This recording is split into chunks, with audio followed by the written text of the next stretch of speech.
It's 100,000 light years in diameter, has 1 trillion times more mass than our sun. It began about 13 billion years ago and is still under construction. It's our galaxy, the Milky Way. The Milky Way galaxy is an extremely active place. It's like a construction project. There's things going on all the time. And you have old stars die and get torn down, and then that material gets used to build brand new stars.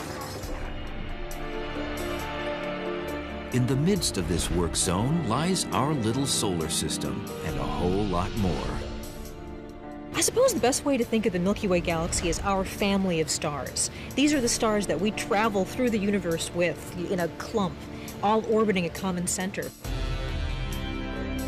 Within its far-reaching spiral arms lie clues to where we started and how it will all end.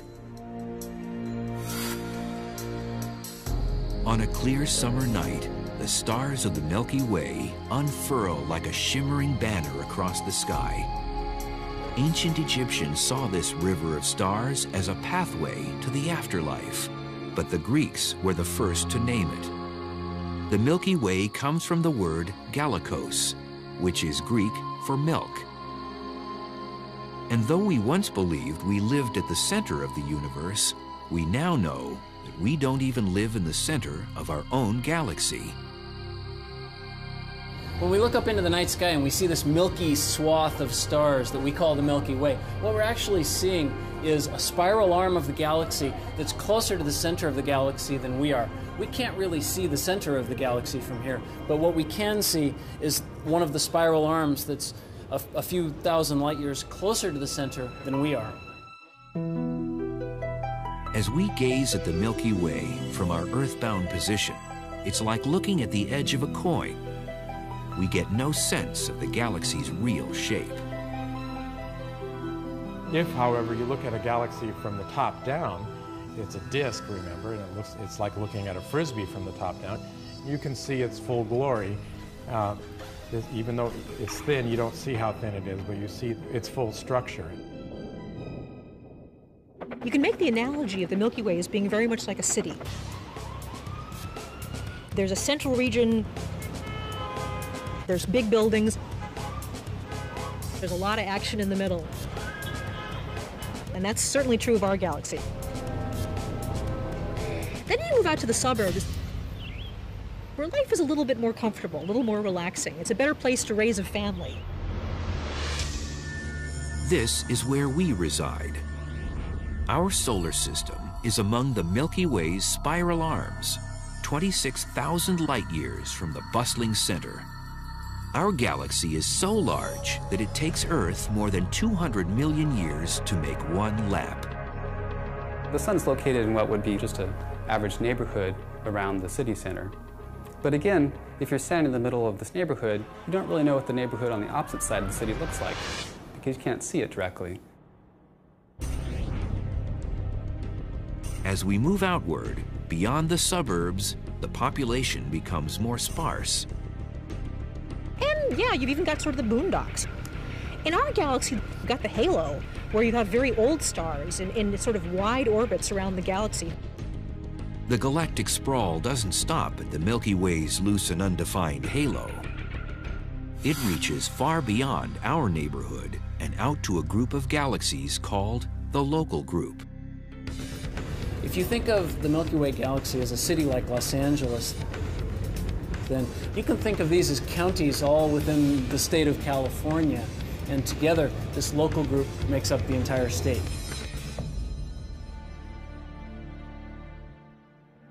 Besides our huge Milky Way and the even larger Andromeda galaxy, the local group consists of close to 50 smaller galaxies, the closest of which are roughly 40,000 light years away.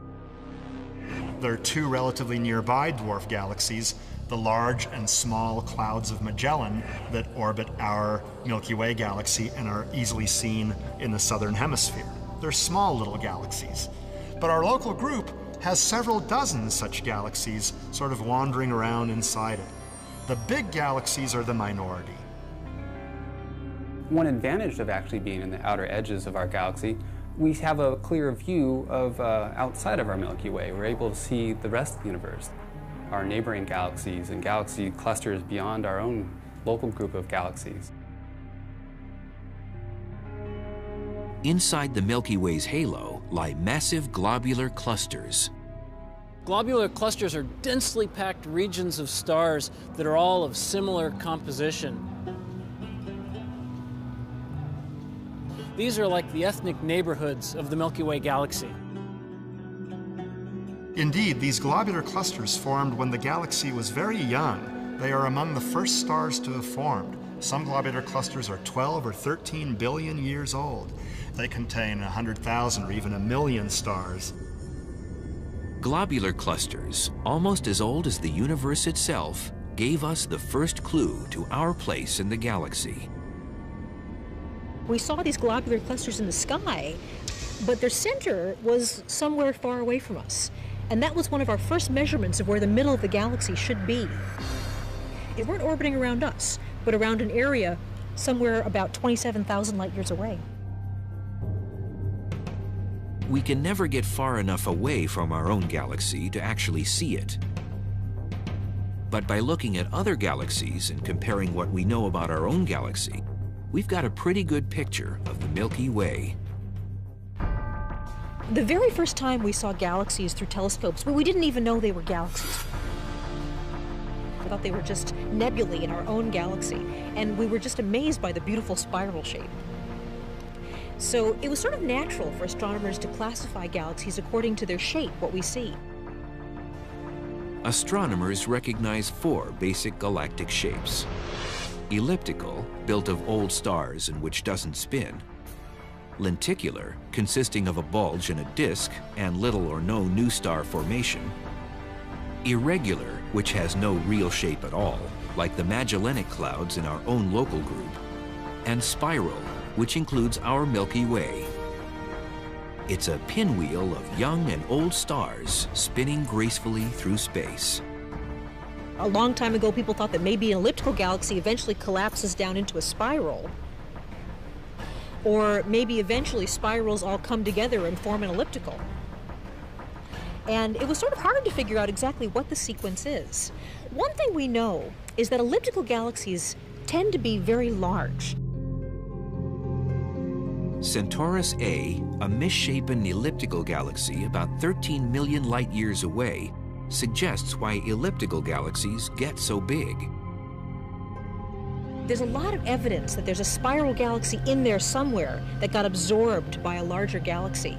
So right now it's possible that these really big elliptical galaxies we see may be the mergers of several spirals and other types of galaxies. Our Milky Way isn't in danger of being absorbed anytime soon. But the heart of our spiral galaxy has revealed a secret of its own. Only recently we discovered that the Milky Way is not a classic spiral, but a barred spiral. There's a bar of stars going through the center, and the spiral arms sort of attach off from that bar. Spanning 27,000 light years, it's the most popular bar in the galaxy. 30 million stars gravitate to it.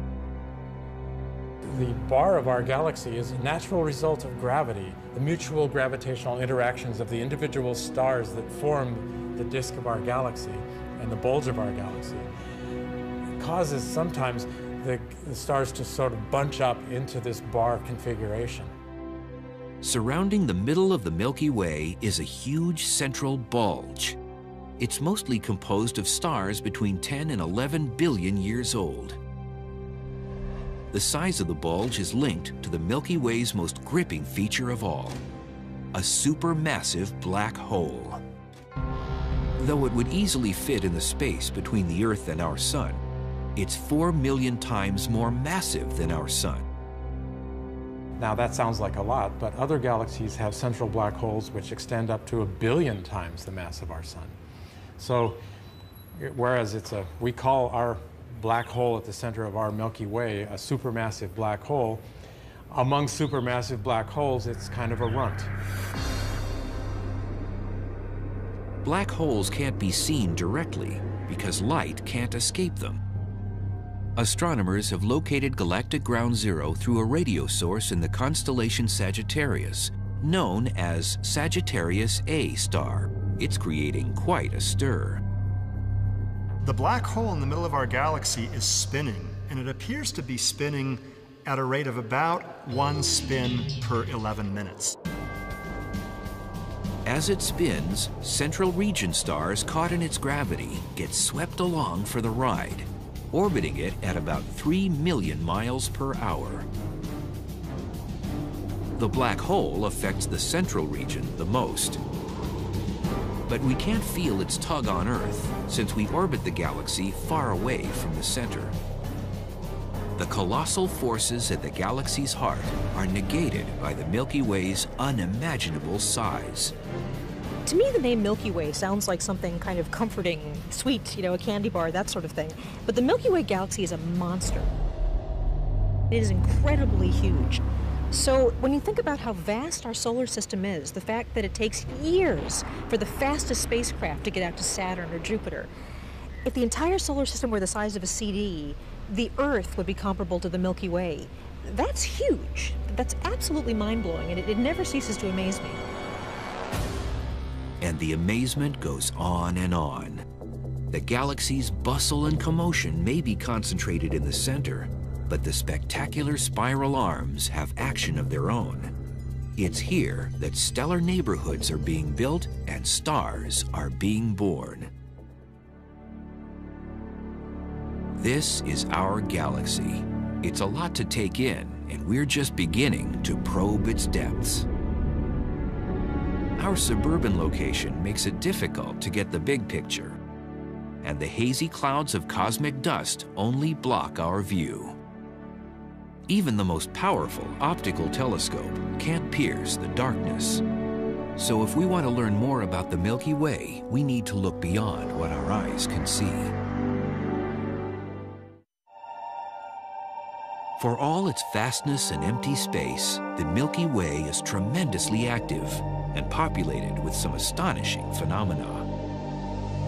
Star clusters, nebulas, blazing invaders from other galaxies. Technology is making us rethink old beliefs and is showing us things we've never even considered before. We have a mission and liftoff.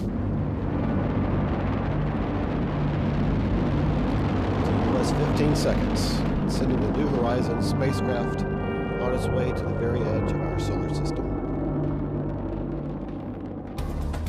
We live on a dusty planet in a dusty galaxy in a dusty universe. Empty space isn't so empty.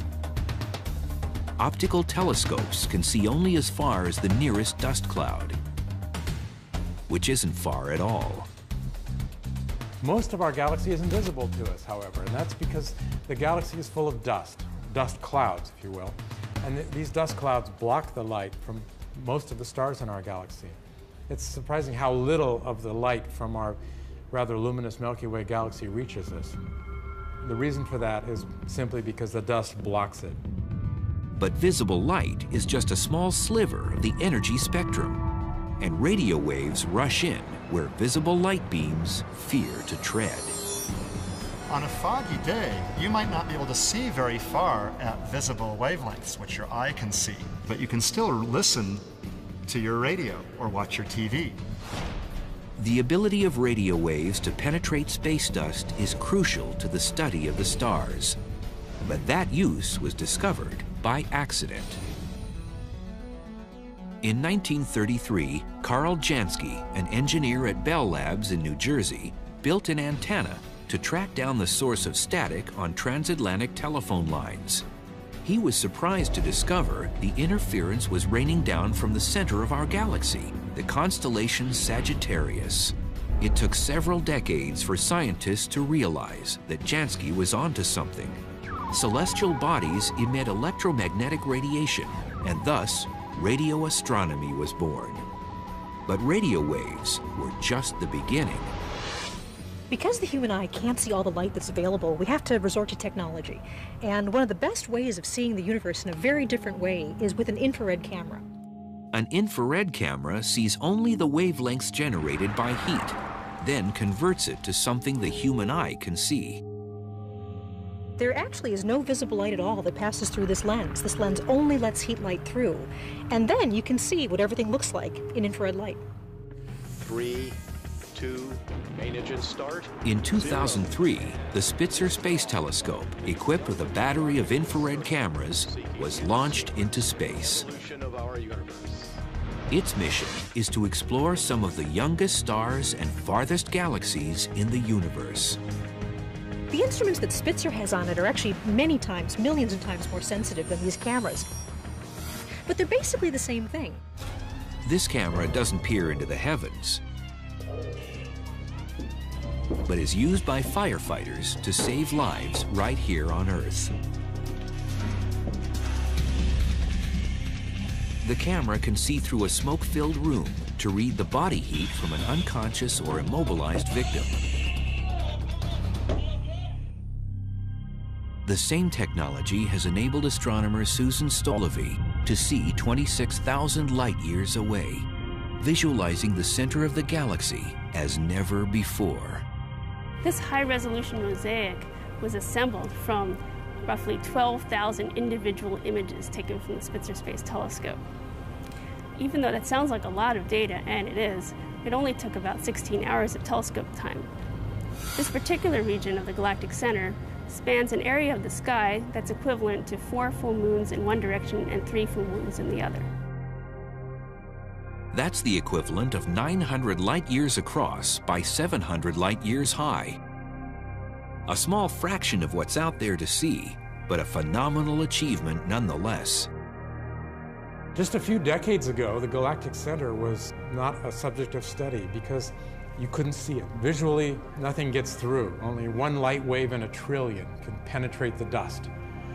But if you go into the infrared or use radio astronomy or X-ray astronomy, you can see what's going on there. Different wavelengths of the electromagnetic spectrum can reveal different aspects of the galaxy because they penetrate celestial objects differently. Radio waves have the lowest energy or longest wavelength, but most celestial objects emit them. Then comes infrared, visible light, ultraviolet. High-energy X-rays with wavelengths about the size of an atom are emitted by black holes and supernovas. The highest energy gamma rays come from the collision or decay of subatomic particles, like when stars explode at billions of degrees.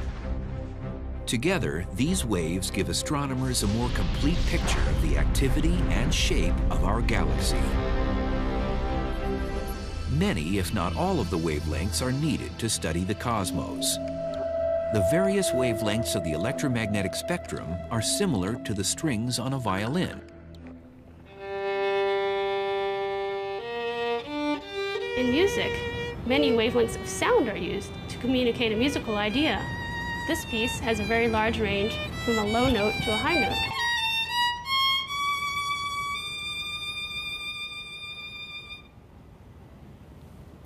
If we were to restrict ourselves to the visible light spectrum, it's almost as if we were only to hear 2 notes in the middle of that piece. Using alternate wavelengths, the more we look, the more we're discovering. Just recently, we've discovered that there are 2 small galaxies colliding with the Milky Way right now. And the only reason we didn't know they were there is because there was so much dust in the disk of our galaxy, we couldn't see them. We're living inside this cloud, and it's something we're not aware of. But with infrared light, you can cut through that dust. And the minute we turned infrared telescopes to the sky, we saw these little galaxies up there coming right at us. From our cockeyed position in the Milky Way, it's difficult to gauge what our galaxy really looks like. Radio and optical astronomy give us a glimpse of its features, but to get the big picture, we need to look outward.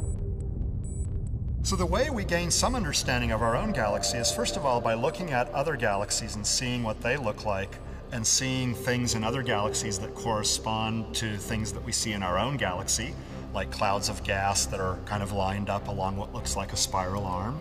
You know, we can see parts of spiral arms in our own galaxy, and we figure that they're all connected, kind of like the spiral arms of other galaxies that we can see from the outside. We know that the Milky Way's 4 main spiral arms swing out from the downtown center like wide streets. From the inside out, they're named Norma, Scutum Crux, Sagittarius, and Perseus. If the arms are the galaxy's suburbs, then our solar system lives on a quiet dead-end street between Sagittarius and Perseus on what's called the Orion Spur. All the stars in the Milky Way add up to a community of about 200 to 400 billion, and they're on the move. We are orbiting around the galaxy. We change our position. So far, we think the sun has always been about the same distance away from the center, but we've been in and out of pretty much every spiral arm that there is. The spirals are called density waves, areas where the stars and gas get pushed together. As the density waves spiral around, the billions of stars ride over and through them. When you think about watching the Tour de France and you see all of these bicycles, they're all moving forward. Sometimes they kind of clump up around one bicyclist, and sometimes they're stretched out. That's sort of what the spiral arms are like, that the stars are going around like the bicyclists, sometimes in clumpy areas and sometimes in more spread out areas, but they keep going around the center. Stars don't usually travel alone. While giant globular clusters populate the galaxy's halo, the galactic disk has open or galactic clusters. These bundles of young stars are barely held together by their mutual gravity. Now, open cluster implies that the stars are actually free to go. It is open. So this is a cluster usually of many stars that have formed together, all from one of these giant clouds of dust and gas. Over time, they're going to move away from each other, distribute themselves around the galaxy. Astronomers have counted about 20,000 open clusters in the galaxy. The Pleiades is the one found nearest to the Earth. It formed 100 million years ago and will be around at least twice that long before the galaxy's spiral arms tear it apart. Closer to home, our own sun, orbiting in solitude, may have once been part of an open cluster star that struck out on its own. The sun, the star clusters, our own planet, in fact, the entire galaxy and the universe beyond, are built of dust and gases. These particles that now block our view are what got us here in the first place. And the star-making machinery is still cranking.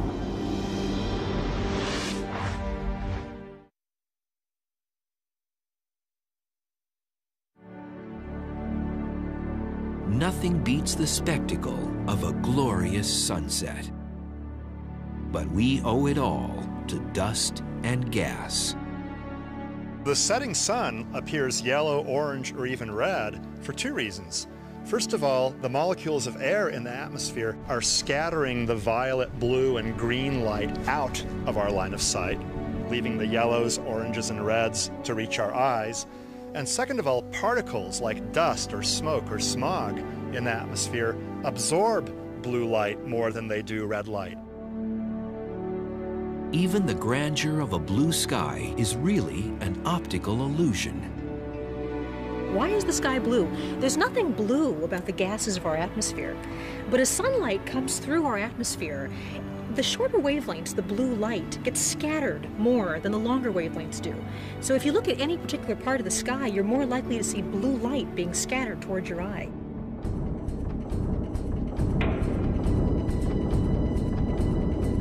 Space is dark because there aren't enough gas or dust particles to reflect the light of a billion stars. And though space may be a vacuum, it's not perfect. The galactic disk, the largest portion of the Milky Way, owes about 15% of its mass to dust and gas. Gas clouds can span hundreds or even thousands of light years, providing the raw material that fires the galaxy. These regions of cosmic dust and gas are called nebulae, and they produce effects rivaling anything seen on Earth. A good example is the Orion Nebula in the constellation Orion. This region is active with stellar formation, which makes the gas around the stars glow. It's literally fluorescing in response to the light coming out of the massive stars that are near the nebula. And this nebula literally glows and can be seen. You can see it with your naked eye. When you see the Orion Nebula, in a real way, those are baby pictures for us. 5 billion years ago, we were in a glowing hot nebula, and the sun and the planets were forming together under the influence of gravity. Orion, which contains hot stars ionizing its gases with ultraviolet light, is called a diffuse or emission nebula. Astronomers classify two other categories of nebulae. Some nebulae are what are called reflection nebulae. They're simply, the dust in these nebulae is simply reflecting the starlight from the bright star nearby. The Witchhead Nebula is an example of a reflection nebula, borrowing light from the star Rigel. Reflection nebulae appear blue for the same reason our sky does. Blue light is more easily reflected than red. And last, there are dark nebulae, like the Horsehead. When low-mass stars like our Sun die, they form another kind of nebula called a planetary nebula. These dim, short-lived nebulae, like the Cat's Eye Nebula, spew elements back into the galaxy. These may become raw materials for new suns and new planets.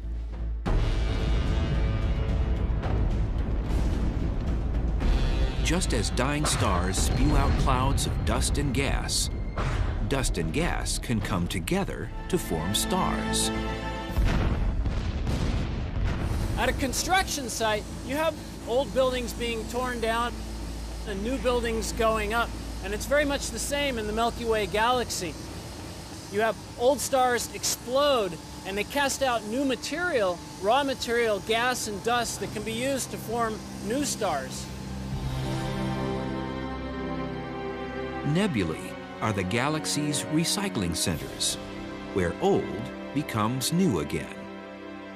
Recycling is not just a good idea here on Earth. It's a natural cosmic law. In fact, our own bodies are made out of recycled material from earlier generations of stars that had dispersed material into the interstellar medium before our own solar system formed.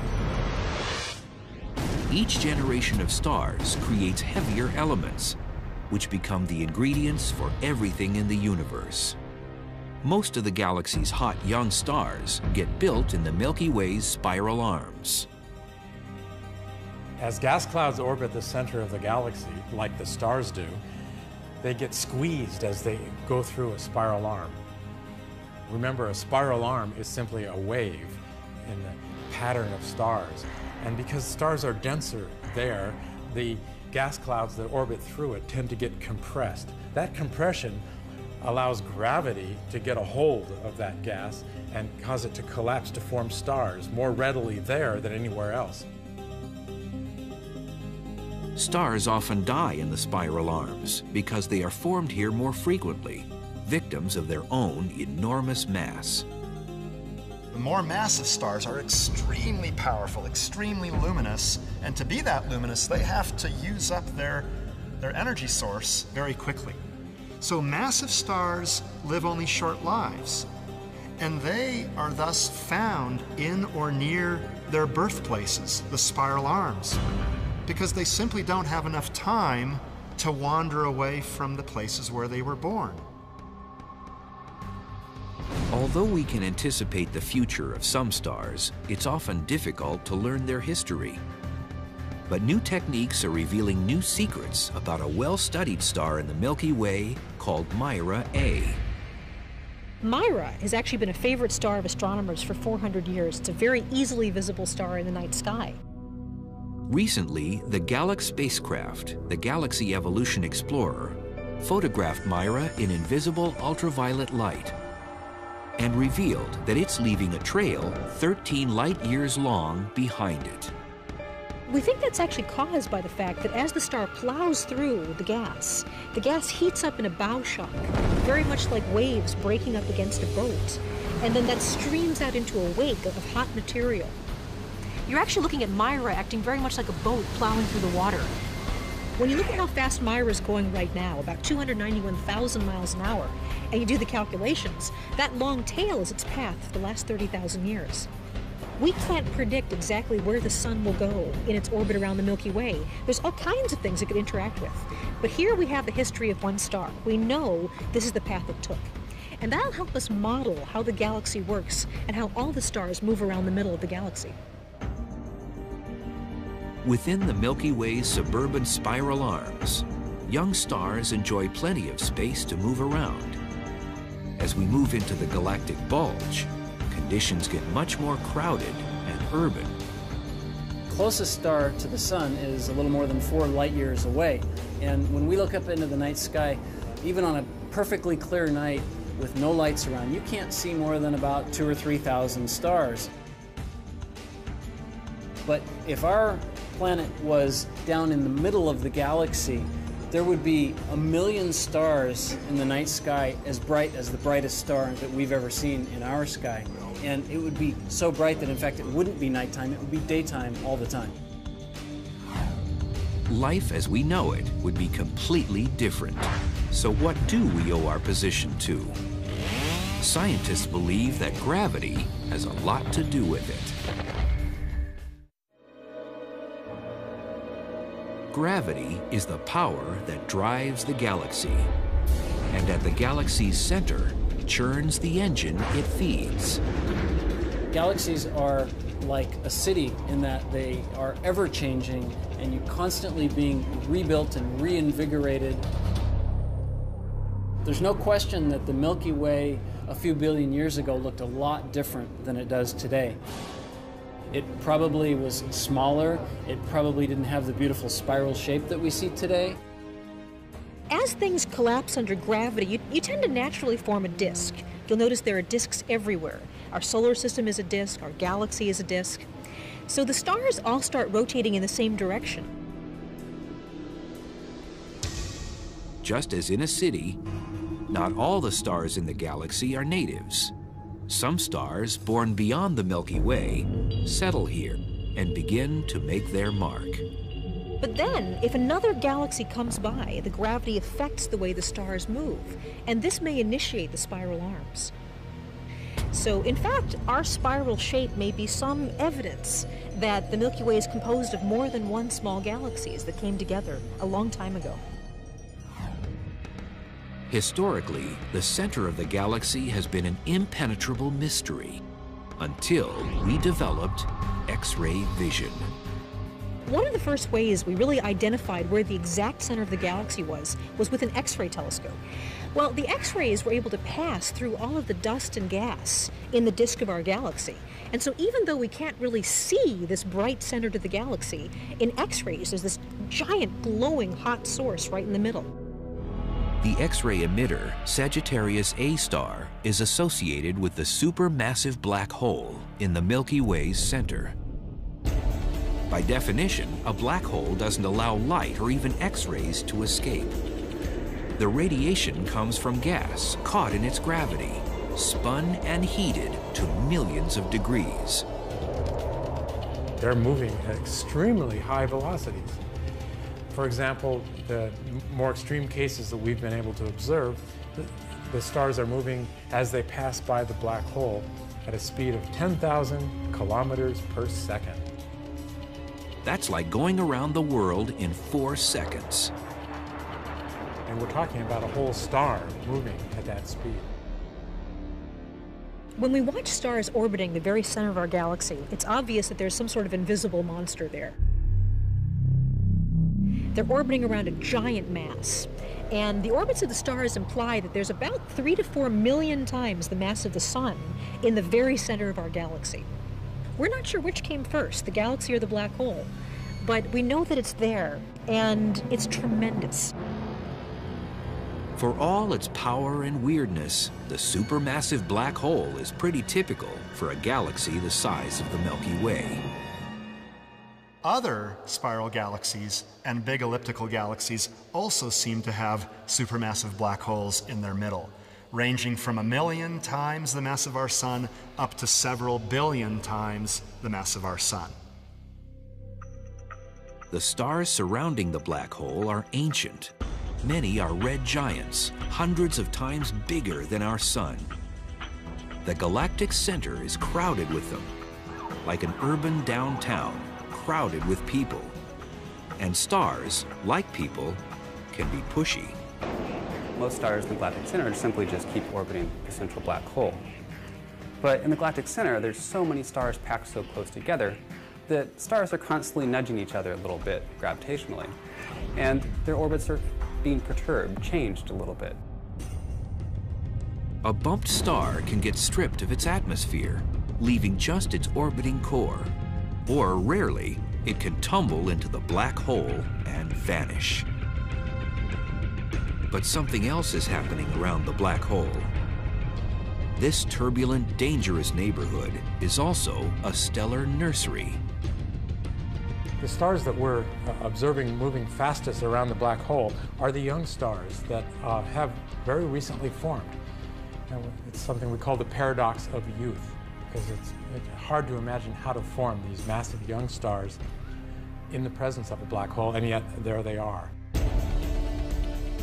Recently, astronomers discovered that not all stars caught in the black hole's grip are doomed to stay there. A few managed to break away and see the universe. Barreling through the universe at 1.5 million miles per hour, hypervelocity stars are the escapees of the galaxy. And what's interesting about hypervelocity stars is the only way to explain their extreme velocities is that they're ejected by a supermassive black hole. For a star to go ballistic takes a very specific set of circumstances. And in fact, it requires 2 stars. Most of the stars you see in the sky are not single stars, but pairs or binary stars. They orbit around each other, linked by gravity's embrace. But a star pair in the galactic center might get jostled by surrounding stars and stray too close to the black hole. When that happens, the moment that the gravitational pull of the black hole exceeds the gravity that's binding the 2 stars together, the pair of stars is broken apart. One of the stars will be captured by the black hole, usually into a very tight orbit around the black hole. And the other star will then gain all the energy of that system and be ejected with this incredible velocity. If the galaxy were a city, where most of the stars would be cars or pedestrians, a high-velocity star would be more like an airplane or a high-speed train rushing out of the country. If you were on the hypervelocity star, the ride would be quite amazing. The sky would be covered with stars as bright as the full moon in every direction. But that view would quickly change. Because the hypervelocity star moves so quickly out of the galaxy, the stars would appear fewer and fewer in the night sky. The galaxy is constantly in motion, like a giant wheel or a sprawling metropolis. In the heart of town, the supermassive black hole's gravity whips stars around in an orbit of around 11 minutes. Where the Earth sits, 2/3 of the way out on a spiral arm, we traverse the Milky Way once every 250 million years. Our solar system has been around the block only 18 times since it formed. The Milky Way's incomprehensible size makes it easy to forget it's just one small part of an expanding universe. When people hear about the expanding universe, a common misconception is that everything is expanding. And in fact, I'm not expanding right now. My atoms are the same size. My cells are the same size. The Earth is not getting farther away from the sun. The expansion of the universe only applies to celestial objects that aren't bound together by gravity. Since the planets within the Milky Way have stronger gravitational pulls than the expanding forces outside our galaxy, the expansion of the universe doesn't affect our solar system. Our own Milky Way, a spiral galaxy, is on a collision course with another spiral galaxy, the largest spiral near us, and that is the Andromeda Galaxy. We think that in maybe 3 or 4 billion years, our two galaxies may merge together. It'll be very interesting to see what happens. What probably won't happen is a collision of stars. Even though both galaxies contain billions of stars, the space between them is enormous. They will gravitationally interact, changing their direction and motion. Eventually, the merged spirals will settle down to become an elliptical galaxy. Essentially, all of the several dozen galaxies in our local group will be part of one supergalaxy. And then, gradually, that supergalaxy will start losing stars because of gravitational interactions among the stars within that galaxy. Some will get flung away into intergalactic space. When it first formed, the Milky Way built stars at a rapid pace, using raw materials that were ejected in space from the Big Bang. As the galaxy aged, the star production slowed down from a few hundred a year to about 4 to 6 new stars each year today. Over time, the Milky Way galaxy has changed dramatically, and we don't know exactly what it looked like long ago, but probably early on there was a lot more gas and dust and probably fewer stars, and you had a lot of very large, very massive stars that would have formed early on. And then these early stars exploded fantastically and spat out new material, heavier metals that could be used to form smaller second generation and then third generation stars. Some younger galaxies are still enjoying that kind of building boom. We can see some galaxies where the rate of star formation is very high compared to our galaxy. Those are called starburst galaxies. The rate of star formation there can be anywhere from 10 to 100 times what it is now in our galaxy. With every generation, star production slows down. And the Milky Way has been in business for 13 billion years. One of the reasons that the rate of star formation in our galaxy has changed over time, going from a very high rate to the current modest rate of star formation, is because the gas is being used up. Gas is used up to form stars. And we're running out of gas, literally. Eventually, over trillions of years, star formation will stop completely. The Great Galactic Construction Project will shut down. And one by one, the twinkling stars will fade away.